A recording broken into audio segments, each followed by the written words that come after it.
মেহেন্দির অনুষ্ঠানের জন্য এই কেকটা আমার কাছে অর্ডার এসেছিলো। তো এই কেকটা যখন আমি বানাচ্ছিলাম তখন লাস্ট পর্যন্ত আমি বুঝতে পারিনি যে কেকটা এত সুন্দর হয়ে যাবে।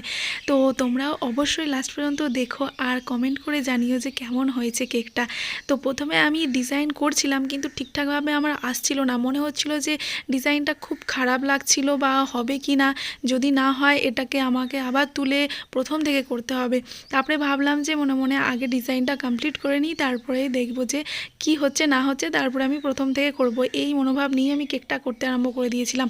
কিন্তু তারপর যত কেকটা বানাচ্ছিলাম তত কেকটা এত সুন্দর দেখতে হয়ে গেছে, আমি নিজেও বুঝতে পারিনি যে কেকটা এত সুন্দর দেখতে হয়ে গেছে। আর দেখো এখানে গোল্ডেন বল আর এখানে দুটো কালার দিয়ে করেছি, তিনটে কালার দিয়ে করেছি।